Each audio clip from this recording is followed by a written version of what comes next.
Hi, everybody. This is Mike Potenza, the co-founder of Metabolic Elite. I'm also the director of high performance for the San Jose Sharks. Today, in this educational presentation that I'm going to share, I want to talk about reporting, evaluating, and communicating data to your sport coaches, to higher levels of management, to your athletes, to all the stakeholders that are involved with your team, and those who are the decision makers of allowing players to actually play in the games, but also how do you look at development of players? And also in my situation at pro sports and pro hockey is do we retain this player for more years on a contract, right? So the goals for this presentation today, I want to discuss the dynamics of communicating to organization members. There's like I mentioned earlier, there's different levels that need to be communicated to, and there's different styles of communicating the information, but they're also going to want the data for different purposes, right? And I'll get into that as we continue. I want to talk about how you can shape your data visualizations to ensure the message that you're trying to send is understood, received, and digested really well. Data visualizations, there's so many different platforms out there. They can be really cool, really flashy, um, provide a great visual of the data to make the appearance look pretty cool. But at the end of the day, if all of that is present and the information does not get retained or understood by the general manager, by the coach, by the player, by the scout, then you're going to run into some issues. My thing is personally over my years in coaching and kind of directing a performance department has just been keep it simple. Keep it really simple.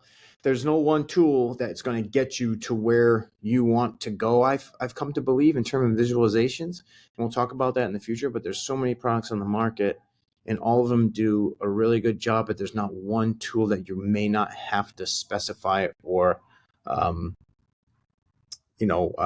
tweak that's going to fit your needs, right?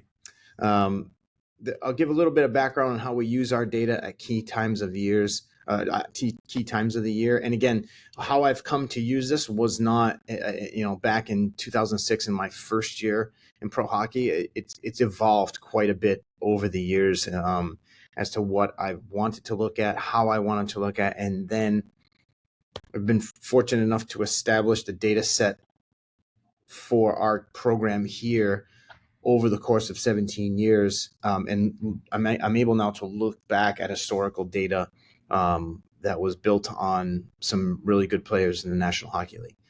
I'm going to talk about how we can use the data to answer internal and external questions. External questions is how the player is doing at that current moment. Internal questions are, is there anything else, any confounding factors that the player is going through that's affecting that type of data?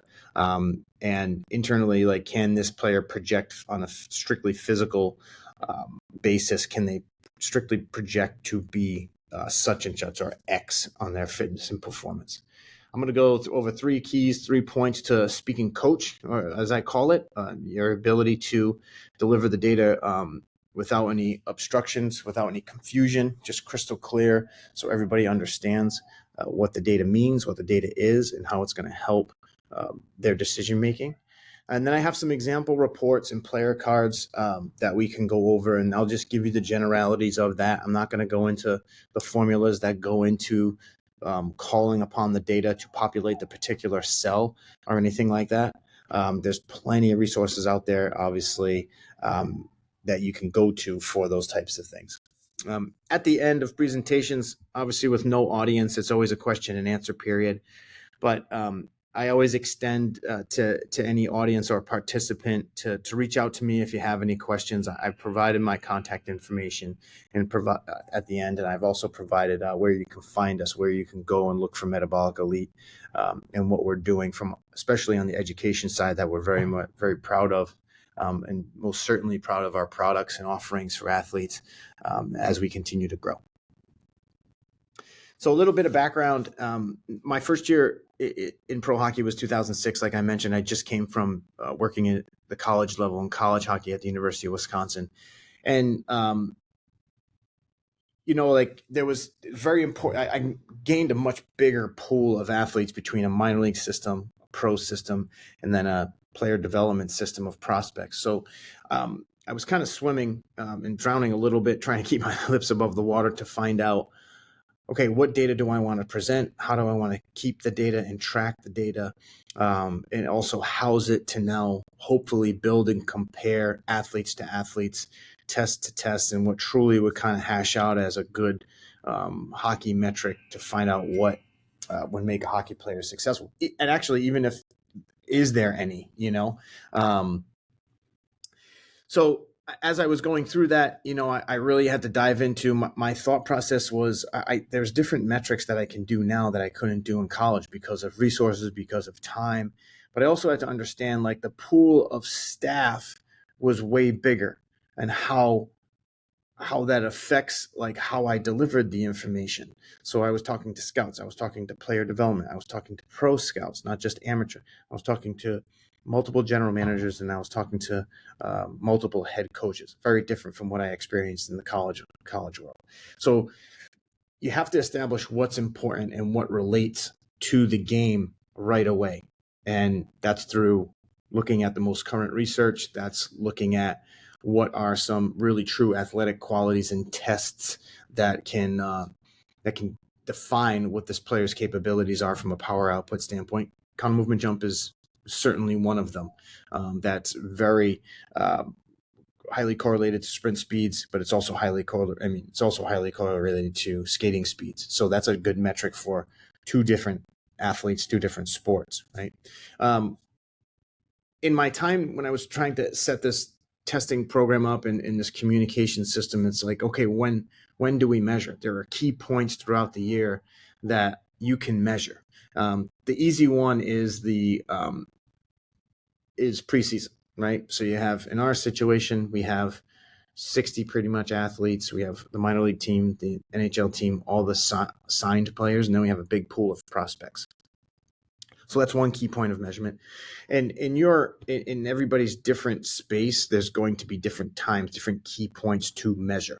And I would say multiple measurement or multiple tracking. I hesitant to call it testing because I don't want to make the athletes feel like they're getting poked and prodded all the time. There's just key times to track and to communicate to them how they're doing with their training, and are they maintaining, or are they building, or are they creating new limits for themselves during the off season, right? Are they maintaining during the season? So other key points of measurements you're going to see in the player cards is development camp, which is a rookie camp of about 40 athletes that happens early July, late June.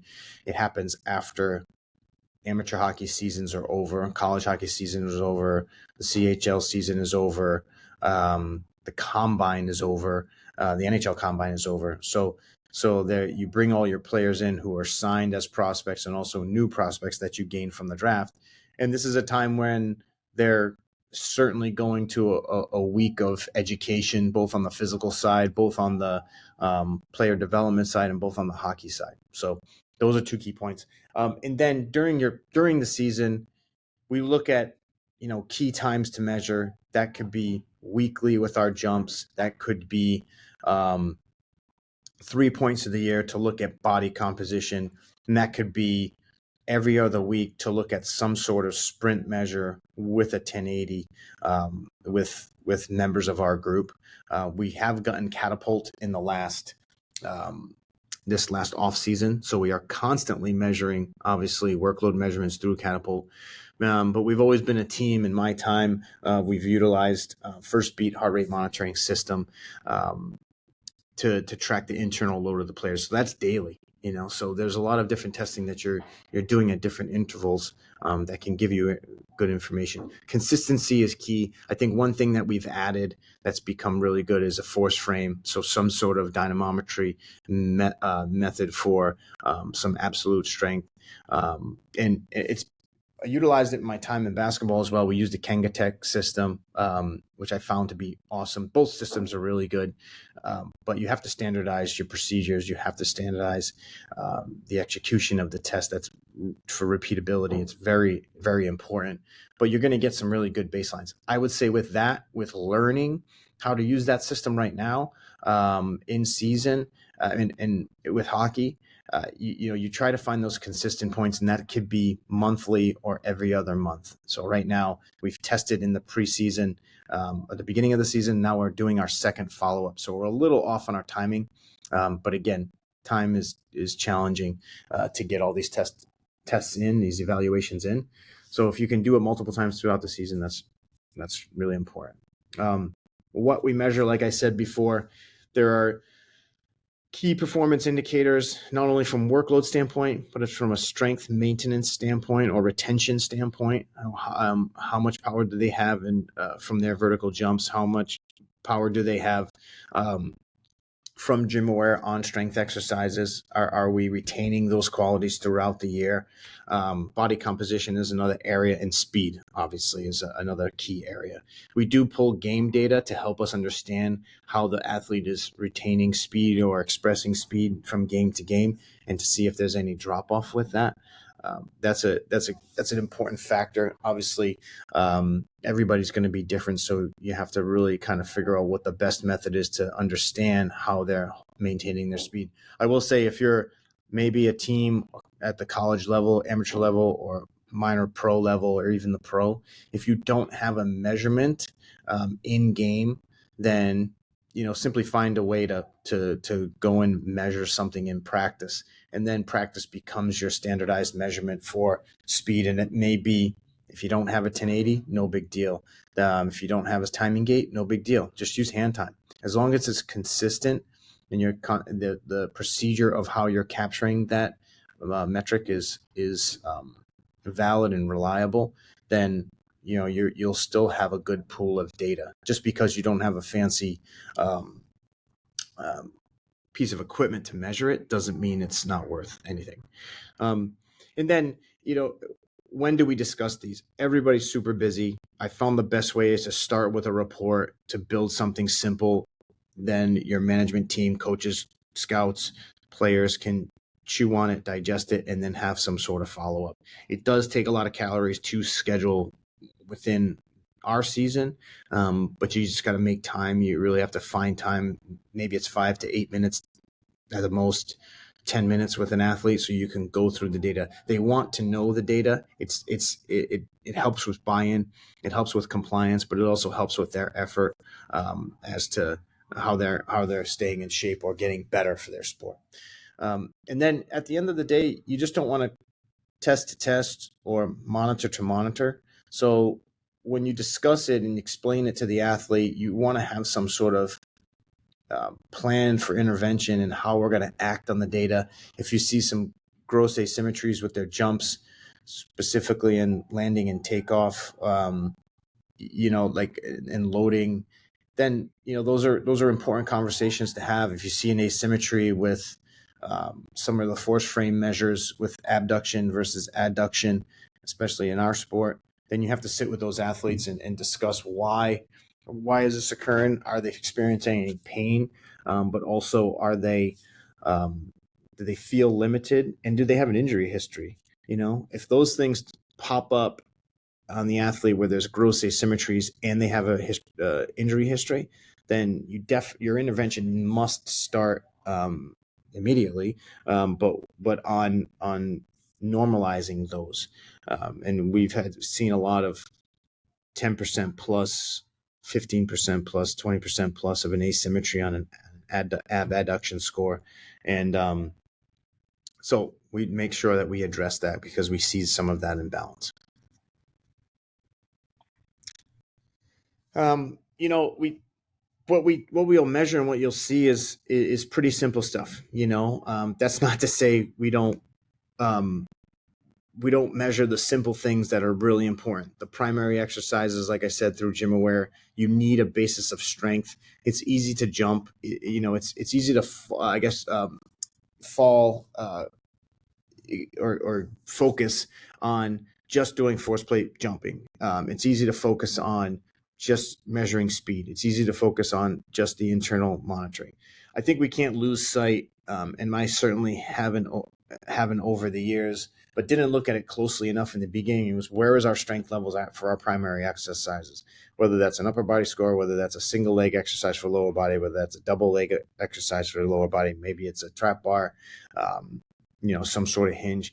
You really have to track those in a way that, if you don't have any cool technology to utilize to do that, then go with a 1RM estimation in a safe 3 to 5 rep range for that athlete during the year and in the off season, that you can kind of make those, can draw those conclusions and inferences and communicate them to the higher ups about where this athlete's strength level is and where it's going. GymAware has been great for our primary exercises, measuring those.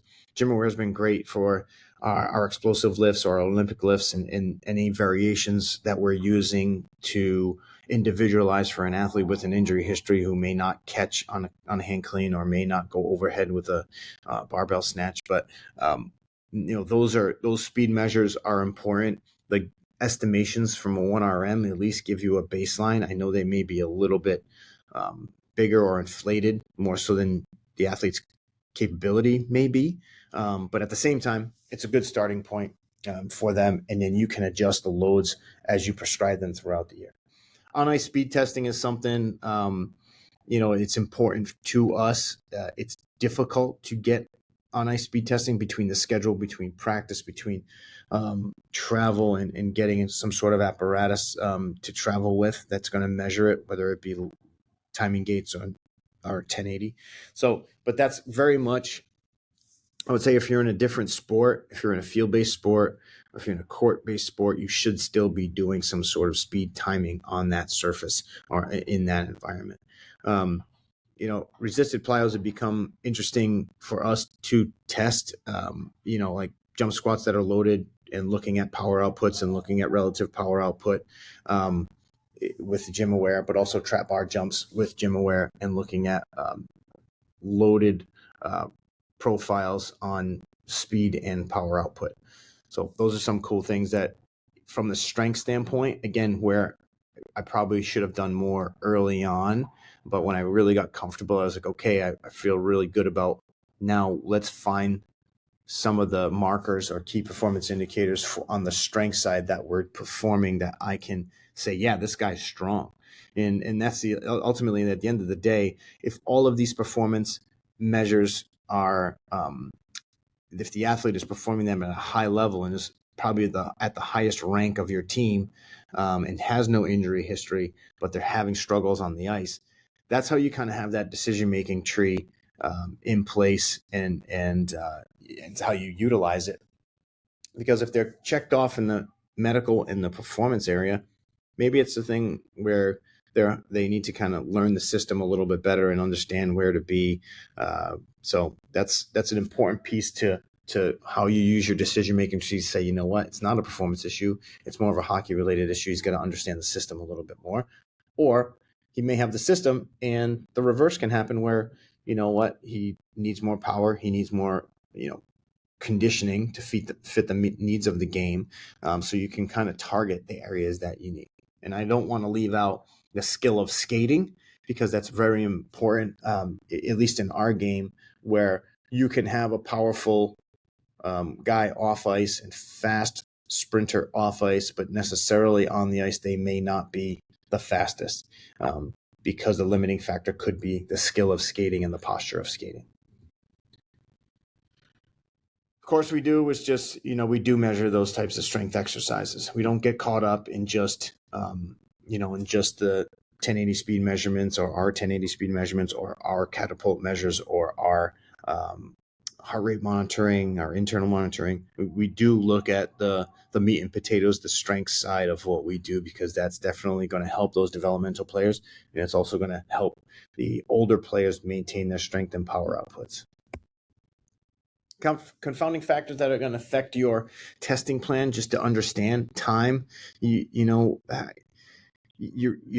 think it's a little bit of a misconception that pro sports has more time than college, and college has more time than pro sports. Like, like you still have a compliance officer in college. You still have a compliance officer in pro sports. That's called the collective bargaining agreement, that only allows you to have so much time on each day and hours of the day in training camp that you have to abide by. So, and you have to have you have practice, that there's the dedicated time to that, but there's also video, and there's one-on-one video with the coaches. So time can be eaten up very quickly and I know in our environment. So with your testing plan, one of the things that's really helped me is planning ahead and getting the staff to understand all components of the staff, coaches, medical equipment, getting them to understand that, look, we're building out this plan and this calendar of testing, and these are the days that we're going to do it. So let's have a line of sight on it prior, so that we have everything set up and everybody understands the expectations, as well as the athlete, and it being communicated to them so that they can be ready and it's on their radar for the time being. Too many tests, that's, again, they're not lab rats. You have to find the balance between testing what you need and then having too many tests that maybe are giving you the same piece of information or not giving you a piece of information that you're going to act on, and that's really going to help your decision. Some of the confounding factors too, with terms of medical and what your athletic trainers have restrictions on, is if someone has a restriction that they can't test, then I have no problem with saying, okay, can't test. Like, and that may go through that may be multiple times that this happens. And, you may get, as a coach, as a young coach, you may get like, well, geez, I got to test this guy because he has a blank space on this report that I'm building for the coaching staff. Like, I wouldn't get too hung up on that. If they're medically not prepared to test, then don't test them. If it's safe to test them at a sub-threshold level, then you can test them, but you have to come to agreement with your medical team on that, so that doesn't put the athlete in a dangerous, risky situation. And understand too, like, athletes can be anxious about testing, coaches could, management could, like, they may be fearful of monitoring and testing or tracking during the year, but you have to put them at ease and say, like, this is a non-threatening environment to gather this information. And we're not holding any score against the athlete. We are essentially mechanics in a pit crew, and a race car is coming in, and we're checking the gauges to help maximize and optimize this athlete. So you have to kind of put you're getting tested, and it's a strict evaluation on how you're doing. Like, you have to eliminate that right early on, and educate the athlete on the data that you're looking at is to maximize them, to help them feel great every day of a long season, every day of a long academic year and competition year if you're a college athlete. And we're trying to get you to feel your best or move the needle to help you feeling optimized for a game at a crazy, difficult travel schedule. You get buy-in and player compliance if you take that approach. I've felt like we've been successful at that when we explain it to the athletes, and we've even gone to certain data files that are for the athlete, and they have immediate access to them so that they can track and look at their data. We don't keep it from them. We want them to have access to it. But I also explain to them, look, your data is just like your bank account. How many times a week do you look at your bank account or look at your investments? You probably look at them frequently if you're planning for the future. So you should look at your test data in the same way, and you should look at preparation of your body and your physical training in the same way, because your body is one of your most important assets, if not the most important, next to your brain and your mind. Another confounding factor of your testing plan is league restrictions, or what we have as league restrictions. I'm not sure. I haven't worked in college sports in a long time, over almost 20 years, and I don't know if there's been a lot of changes to what you can test and what you can't test, but we have small windows in preseason that we can test. We have kind of this runway leading up to the days where training camp starts, that's kind of a dark period where you can't test. Can't test outside of training camp while it's in the off season. So once this off season starts, or preseason starts, excuse me, then we are free and clear per league restrictions and collective bargaining agreement rules that we can test guys. In the summertime, it's very limited, unfortunately, where we cannot test guys or request information back from the players in the off season. So that makes it challenging. But also, when you go back to player compliance and build a relationship with the player to discuss how their summer training plan is going, and apply little benchmarks in there that they can see how they're progressing and if the training is actually working to meet their goals, then you can track those things because you have built a really good relationship to look at those things and help the athlete get to their goals. What info I share with the staff, when I say staff, that's coaches, scouts, management. I keep as I say, the sexy, the complex, the cool stuff for our performance staff.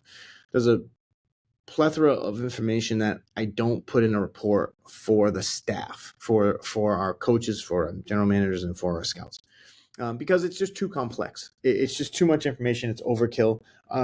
For us to kind of geek out on the cool stuff, the really in-depth analysis of our jumping, of our workload monitoring, of our sprinting, of body composition, of their strength scores, we leave that to us internally to look at that from a very analytical eye to see if there's anything there. I'll share the real world applications, research findings, and how it applies to the data. We do at times draw comparisons and utilize some of the research findings and talk about how it applies to our team. Most certainly how the research on younger athletes applies to our younger players that are in that developmental cycle, and if they're kind of on board or on par with what they're seeing in the research. I also have tried to identify, and this is kind of a universal rule for any sport or any performance coach who's looking at data with a staff, anything that relates to the team style of play and the identity of the team that your coach and general manager or coach in college wants to have. So we want to play a very up-tempo style of hockey. We want to be physical in those areas of the rink, and we want to be fast. So for me, understanding that there's a big conditioning piece as the energy systems relate to hockey that we have to eval and track. There's a piece that we have to be really strong because we're going to get into a very physical area of the ice. And also there's a speed component where we do want to be fast. I'm sure everybody wants to, live those qualities and express those qualities as a team. What it really boils down to, if that's your identity, if you want that to be your identity, then you really have to train like that. So the testing and the evaluations that we're talking about, it really identifies if we want to be fast, are we sprinting in practice? Are we measuring our sprints? If we want to be strong, are we lifting heavy weights at periods of time in season and off season to get and stay really strong?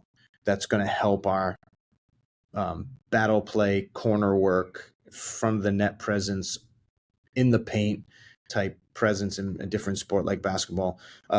Is it correlated to that? On the conditioning side, are we training the energy systems that build a robust engine for a hockey player that they won't get tired, right? So those are the things you really got to kind of analyze and look at. Like, are you meeting? And sometimes there's confusion in this. It sounds like a simple thing, but I've seen, unfortunately, private strength and conditioning coaches in the summertime is very common in hockey, and that's completely fine. I think the danger in the disconnect is when you have a private strength coach telling an athlete they need to train like this, but they're missing pieces of that player's role with the team and the identity role he has to play with that team and their system. They have to be conjoined, and they have to be, you have to have that private strength coach and the team strength coach really working hand in hand to kind of update each other. It's only for the player's benefit. Egos need to be put aside. You come together and you create a really good system of in-season coaching for that player and off-season coaching for that player, with all the effort and all the energy being put towards maximizing that player. When you do have egos involved and then those two parties don't talk, the person that gets hurt the most is obviously the athlete. And again, this point at the end, I'm constantly asking myself this: are we strong enough? Are we powerful? Are we fast? And can we last? That's really critical, and I think that's simple, but it's not simple enough to disregard it. I think in any sport, it's something that the pillars that your program should be built on, and that info needs to be shared, right? Who should get the info? This is an interesting. This is an important piece, especially in our area here, in our environment here. I put warning there because you're going to get a lot of questions from people who are around the team who want to know, and they really shouldn't have a right to know, and there's a pecking order of where the information goes in terms of management and coaches, and then scouts, and then skill coaches, and then ancillary support staff of the team. Like, everybody's going to want to know, because knowledge is power, and they want to be the first one to tell somebody what they know. So like I said, everyone wants to ask and see the data and know the results. Just tell them no. Just tell them no. You have an obligation to tell your head coach first, and or your general manager first. Those are the parties that need to know the information first before all these different conclusions and can be drawn, or there's a element of swirl that can go around about a particular player's performance, whether it be good or whether it be bad. It's just a dangerous area that you got to be careful about. So just understand, you can tell people no, and I've told people over the years, like, look, I need to get this information to our general manager and our head coach first, and then they can disseminate it to you, or we can meet after and we can go over it. Right. The other group that you must take time with, and again, I've made the mistake of not prioritizing the time to go over the data with the athletes, and at times I wasn't prepared enough. So with these reports that I've now kind of come to and build and know the direction I want to go, it's an easier process to sit with the athlete and go over their data with them. Again, it creates buy-in. It's a huge piece of getting the player buy-in, because the player buy-in, you won't see the benefit of it if you're explaining that data to them and why it's important to them. You won't see the benefit of it after a day off and it's a practice day and we got a jump test. That's an easy day to do it. But if we've traveled and we had a late game and we got in late and we really still want to jump the next day to keep on a certain cadence of our jumping, we have to get that guy on the platform and he doesn't really want to do it. That's where that relationship piece and the explanation of, hey, I really want to see where you are neuromuscularly, fatigue-wise, and see if your asymmetries popped up from that long flight, for whatever reason, tightness in the lower body or trunk or whatever it has, whatever is going to impact that. I just want to see where we're at. I want to see if there's any drop off. I need you to get on the plates today. There's going to be there's that buy-in that it's going to go a long way, and those are the tough times. Or frankly, you may be on a losing streak and nobody wants to jump, nobody wants to work out. They're in their own heads. The psyche of losing is really bringing them down, but you have to stay the course and you have to work, and we still have to monitor. That's part of the process. That's part of what the team does. So those types of situations that pop up, you can get through them quicker, faster, with less, challenges if you've taken the time to explain why this stuff is important, to the athletes. I mentioned early on, and kind of our goals here with, should we present the info in different ways? I do think so. I wasn't, I wasn't as prepared to do that when I first started a long time ago, but I learned over the years, and because certain departments wanted certain information, so I was kind of, as time went on, I was able to kind of groom what the information should be, for everybody. And coaches and management and scouts always wanted to add to that as they grew in their knowledge base of the performance side of things, of what we were tracking and how it was correlated to on ice performance. So management and coaches want to know if the player is NHL or AHL ready. That's the bottom line. And you're going to get that through every other sport. Are they ready? Are they ready physically? Are they ready mentally? Are they ready tactically? Are they ready conditioning wise? Can they keep up with the pace? Can they recover to do it the next day? Can they not keep up with the pace of the shift? Do they breathe in heavy? Do they, all of that? That's ultimately they want to know. Scouts want to know how their player is doing amongst the group. Okay, they've invested a lot of time, energy, travel, not glamorous travel. Obviously, to some of these far-reaching teams and spots in the cold months of January, February, and March at sometimes.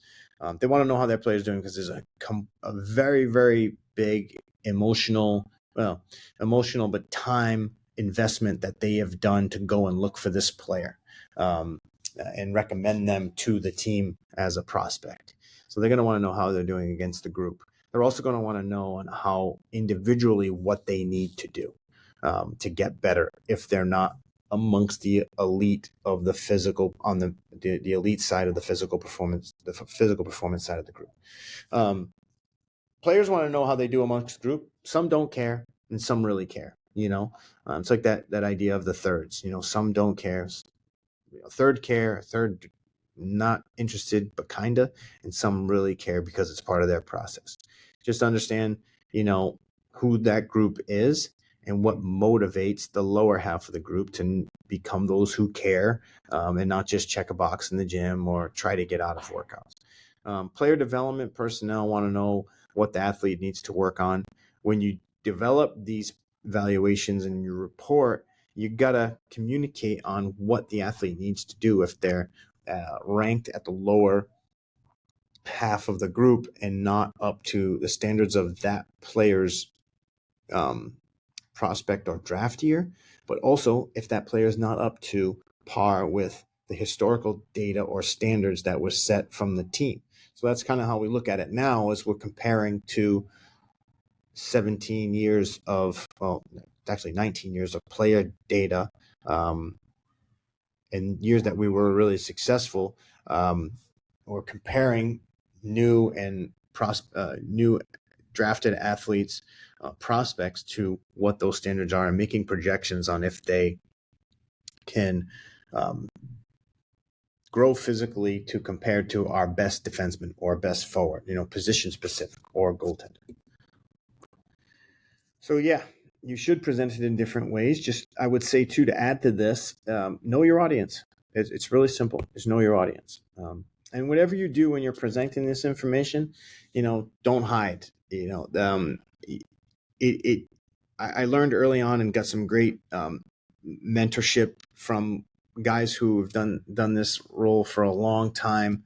And early on, they say, look, when you're presenting your data, or your testing scores, whether it's the player, whether it's management, whether it's coaches, it is what it is. Your process should be bulletproof on how you capture the data. And then whatever the outcome is the outcome, right? It's on the player that they're not prepared or they're underprepared. If it's on you that you haven't put a good program forth, then yeah, you should be responsible for that. But you can't hide from what the data says, and you most certainly can't massage the data to a point where, you're giving false data. I mean, that's just a given. Okay. Some of the questions that you have to answer, these questions are for yourself, for management, from coaches, from scouts, players, the medical team. these are the common questions that I've had to answer, but I've also kind of forecasted in my mind, like, what would they ask? So when in my presentation of the camp data, can we get ahead of some of these things that these different departments want to see? So some common questions: is the player better than last year, or is he better at this camp than he was last time? Who's a comparable player? Like I mentioned, if it's a young defenseman who we project to be like a certain veteran, where was that veteran at the same time point as this young defensive prospect? And can we see a projection of them to get to that level? There's other factors involved in that, including genetics, which is a massive one. But you can kind of draw a little bit of parallel lines or comparisons there. If they had an injury, are they back to their personal best? That's a key one, right? Where do they rank amongst the group, and how long will it take them to get where they need to be? I made the mistake early on of evaluating young players at a certain point in time on just testing scores alone. I really didn't understand like the runway a freshman would have up to senior year, if you will, how much they could grow in the pro realm. We're not terming them freshmen to seniors, but my mistake was that, we're going to draft young players, 18 to 20, 18-year-olds, and they could play. So rather than saying the testing scores are terrible, don't take this player, I had to learn to provide what the testing numbers were, and indicate if they were good or bad, but then also, okay, if they're bad, what's the runway that this guy is going to need to get up to our best players at his position, at that position? How long is it going to take?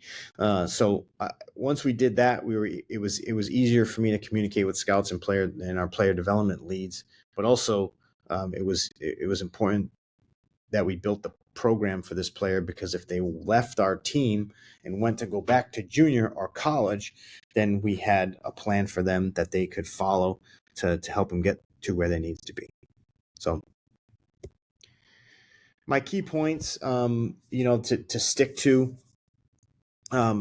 just understand, I've not to say I've done these things myself, but I have seen them. I've seen people make some mistakes, and I try to be someone who can learn from other people's mistakes, but most certainly learn from mine. Number one, like, the info helps them make decisions, and that's coaches, scouts, general managers. Okay, that's the key. It helps them make the decision. You don't have to play GM or coach. You just got to do your job. Give them the info.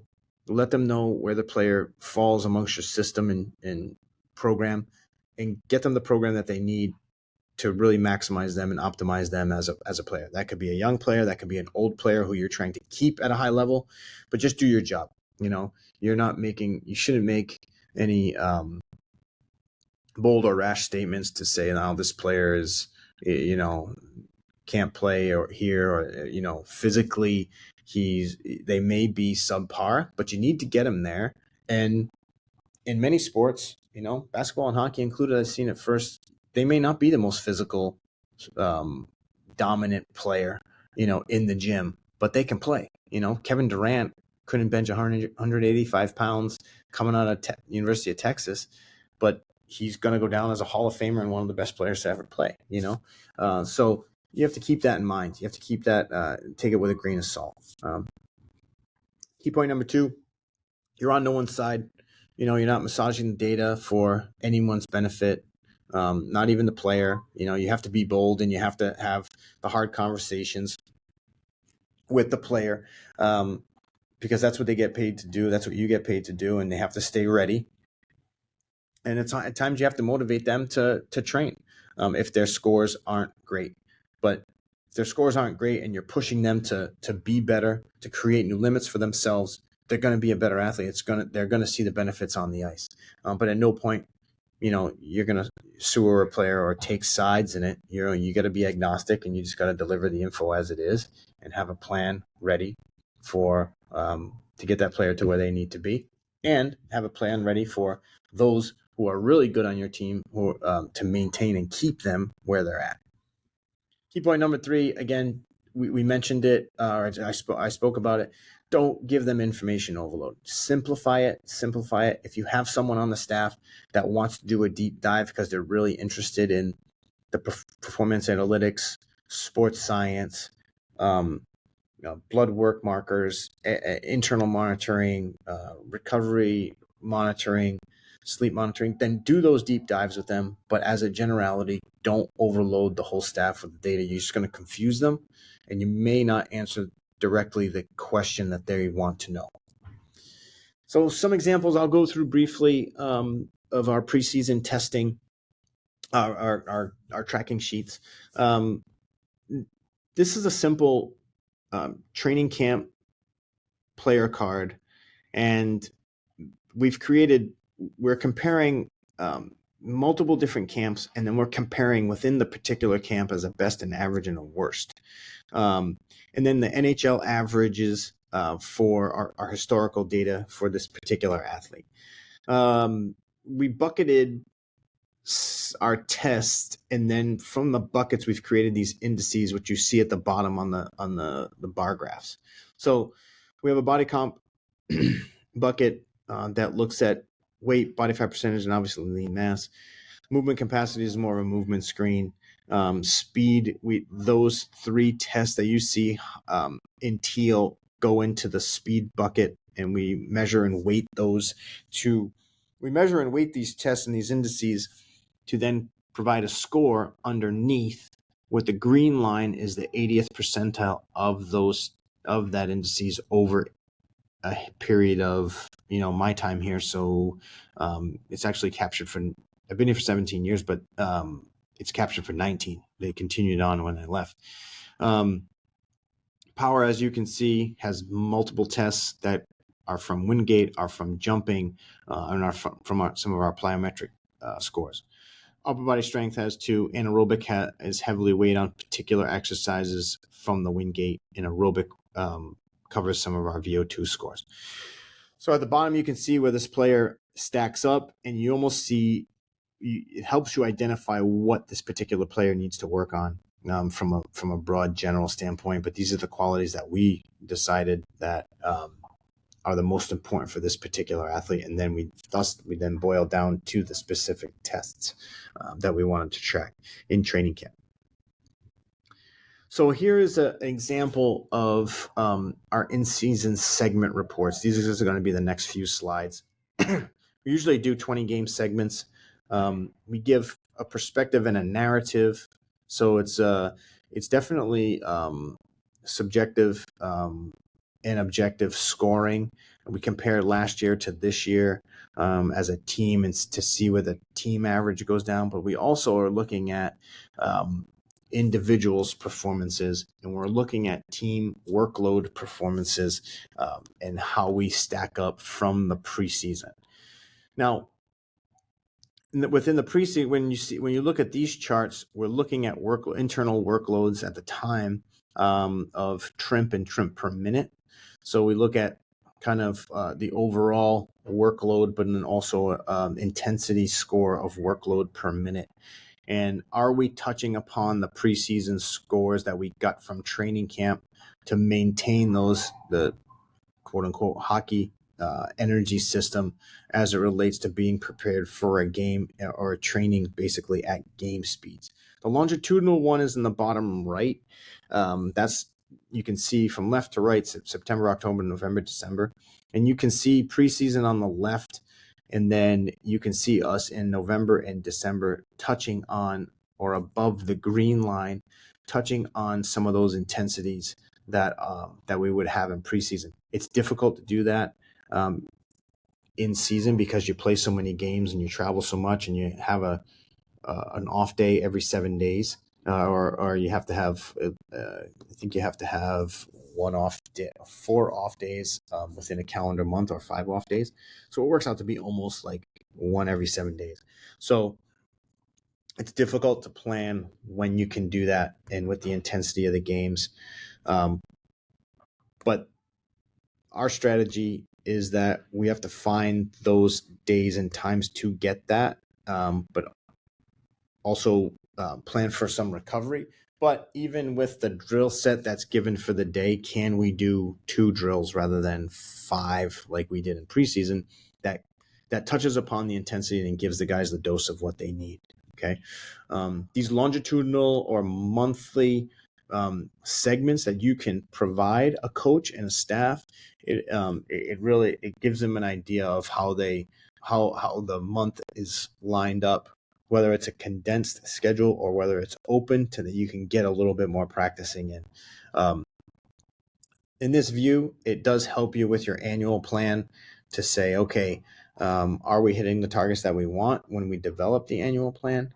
Or are we, and you should be planning out, your work days that are high, low, and moderate, so going into the year.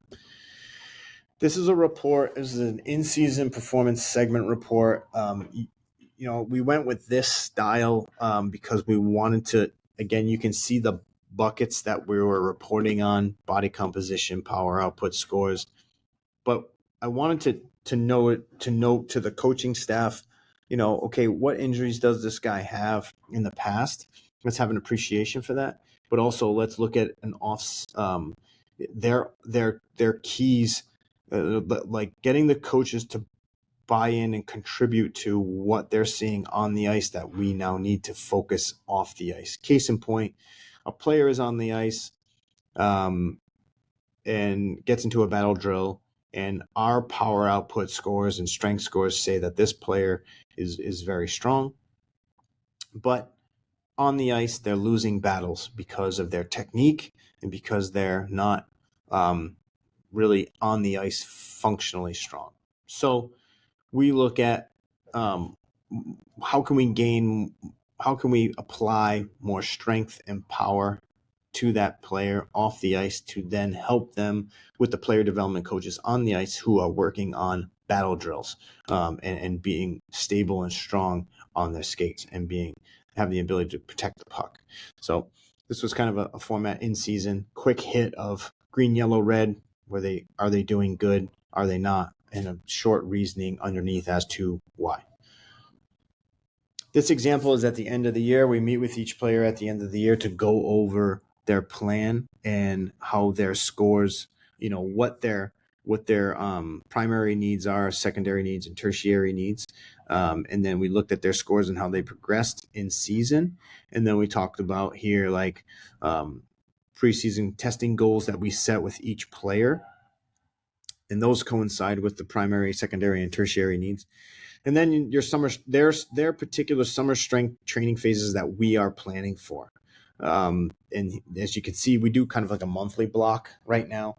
And for this particular player, you would see 2 strength blocks because that's what we felt like they needed the most. Everybody pretty much starts off with tissue remodeling and everybody ends with a small bout of work capacity that goes into the preseason because that's a high workload time period. But the months in the middle could be made up of those who need to gain strength, those who need to improve speed, power, those who need more hypertrophy if you're on the younger end and you're trying to build the engine. So these are not all set in stone. They're very different. They're very diverse for each player and each player's needs. The recommendations and what I've written underneath this report, these sheets here, the player card, the end of the year report is given to the coaches and management, but it's also given to the player, and it's crystal clear. I make it crystal clear that, hey, look, I'm writing this and I'm sharing it with management, but also I'm not hiding anything from you. But I want to be on the same page about what needs to be done, and here are your recommendations. So I'm upfront and honest right away.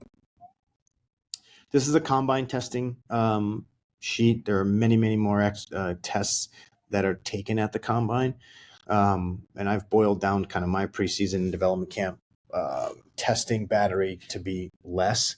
But when you have 120 kids and you have multiple tests, I've needed to find a way where I can condense it. I picked the most important ones. I make notes here on movement capabilities or restrictions from some of the some of the functional screening scores and some of the anthropometric scores that are taken there.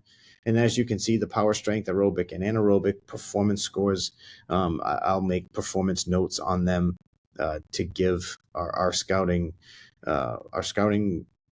group and our management group an indication of where this player is at. This aggregate score in the corner, I weight all of the performance exercises, put a numerical value to the range of the scores that the player does achieve. And then we come up with a score.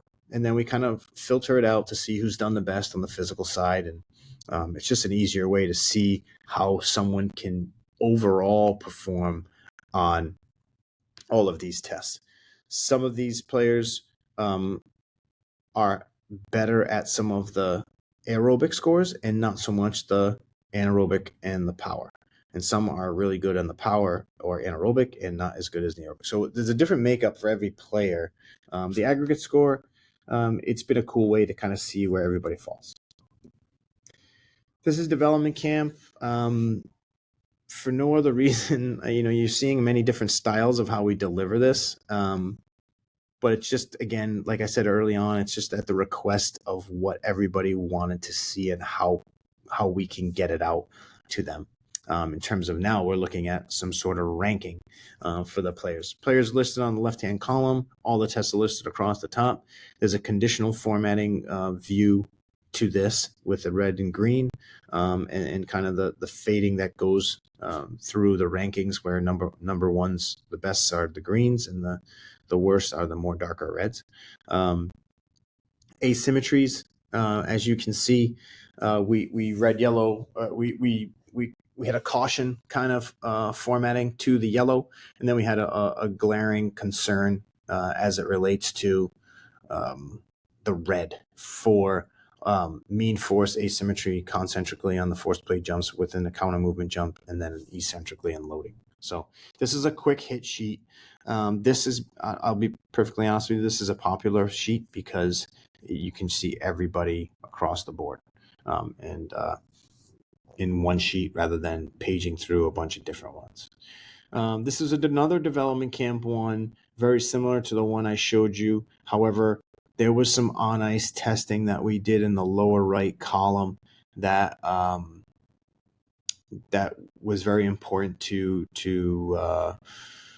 profile and to highlight for that particular development camp. We've since done more skating testing, so this would be added on to this. And anybody else in any other coach listening out there, this area would be your, if you're doing the yo-yo intermittent 1 or 2 or any other conditioning test that you have that you want to highlight for within your player card. I hope everyone gained a perspective on how to communicate, how to build your reporting, and what to look at. There's so many great pieces of information out there in terms of metrics. The metrics got to be, again, valid, reliable, assessed well, and very related, highly related to what your sport is and how you want this athlete to develop. There's many different ways. There's many different systems. You have to find the one that works best for you. There's no one-stop shop in a system.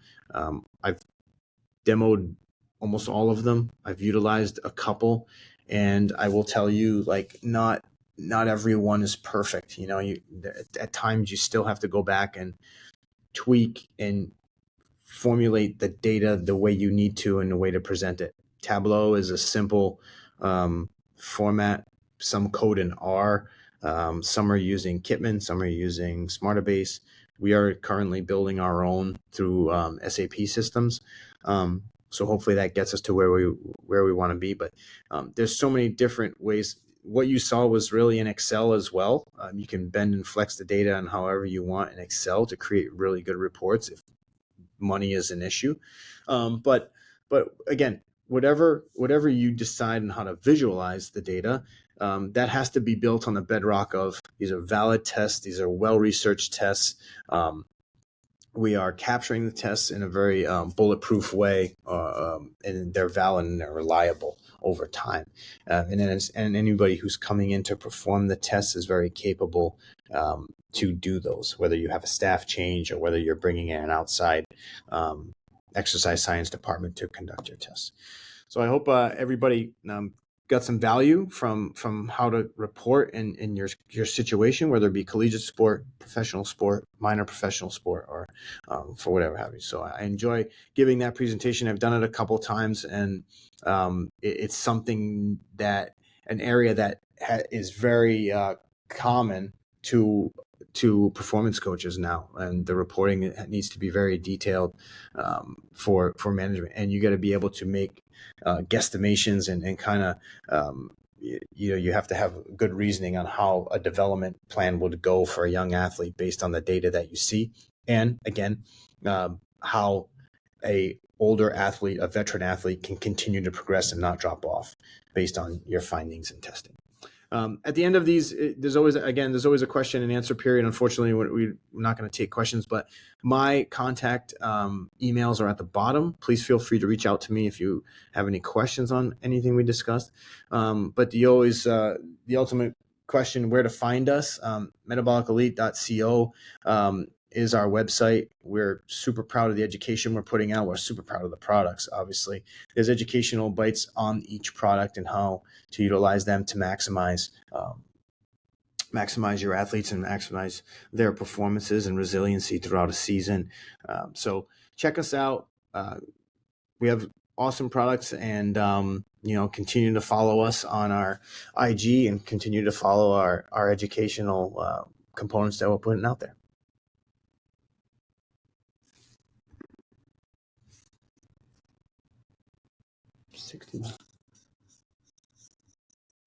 61 minutes. Damn.